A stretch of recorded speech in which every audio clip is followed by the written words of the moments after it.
Hello me lovelies, I'm Tracy from the infamous Warren Road, and I've asked some of my local friends to join me here, in my tent each week, to talk openly and candidly about events taking place at the very heart of the English Riviera. Do you like the new makeover of our little tent?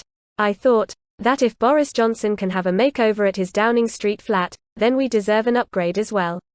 Mind you friends, there has been no dodgy loans or backroom deals with donors for this little transformation. This has all been paid for by the hard work of all my dedicated fans, who just like me, love Torquay. But for those of you who don't know, loving Torquay, for us, means loving all the people that live here, regardless of their postcode. Loving Torquay doesn't just mean promoting the pretty flower beds at Tor Abbey, helping with a litter pickup at Pendennis, or promoting our unrivaled coastal views for the interest of local businesses, attracting investors using the spin of politicians and a tamed, supportive, local media. Loving Torquay means having a heart for social change and making a more equal and fair society for our citizens. Heavens above, Tracy, you tell us that you are for the people, not politics, but that spiel sounded more like a party political broadcast. Anyway, I brought along a photograph that I took last week. Can you move the pot palm for the viewers please, Tracy? One of the backroom lads will do it for you, Terry. Hugh, I need a hand, boys. Oh Terry, please dear. Tracy wants our audience to grow. How will a picture of spilled rubbish over Coburg Place endear us to the public? Well Joan, if local people and visitors to the seaside see it, why on earth shouldn't everyone else? People who chuck dirty nappies across the road must be shamed, or better still fined. How on earth will they learn to become responsible citizens otherwise? Terry, I don't agree with you. The problems with rubbish and fly tipping is down to a lack of proper facilities for people to use. I mean, what kind of planners could agree for houses to be built in our community, without proper places for residents to keep their rubbish? In my view, people shouldn't have to leave their bins outside on the street. They are bound to get knocked over and leave a mess like this. Local people deserve to be treated much better and with some respect. I don't often agree with you, Joan.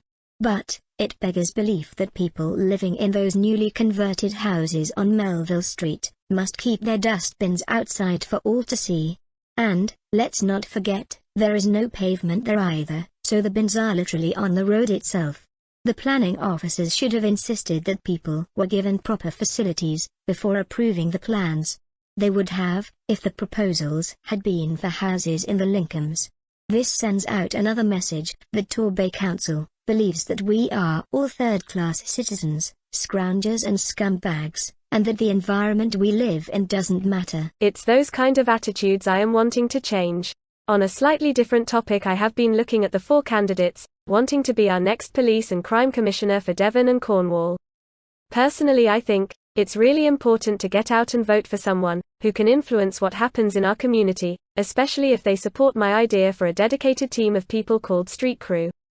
I don't agree with the police and crime commissioners. Their wages would be better spent on more officers on the ground.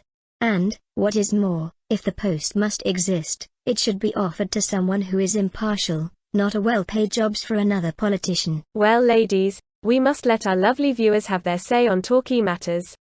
I am really interested in local people's concerns, especially about the recent increase in drug activity around the town centre.